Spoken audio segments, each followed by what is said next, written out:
Un disegno di legge che, modificando l'articolo 114 della Costituzione, conferisce al Comune di Venezia lo status di ente autonomo, con un proprio statuto e con una sua potestà legislativa, sul modello di Roma Capitale. Il senatore Andrea Martella ha presentato in Parlamento un provvedimento che in materia di autonomia attribuirebbe al Comune di Venezia poteri legislativi speciali in settori chiave.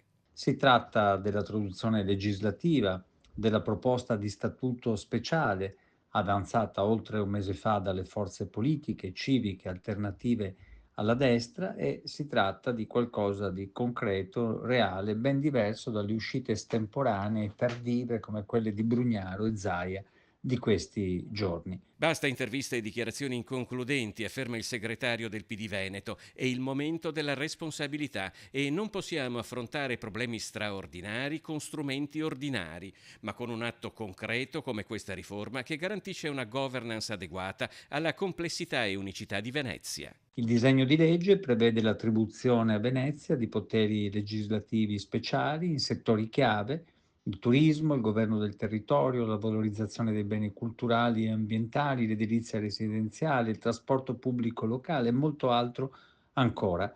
Sono i nodi cruciali per garantire un futuro a una città unica al mondo che rischia ogni giorno di svuotarsi e morire come comunità vivente. Martella lancia una sfida alle forze politiche locali e nazionali. Vedremo in Parlamento, dice, chi tra quelli che oggi si dicono favorevoli sarà davvero disposto a votare questa riforma. È un modo reale e concreto per dare a Venezia un rango costituzionale e per dare anche risorse continuative e stabili per poter garantire un suo futuro vitale.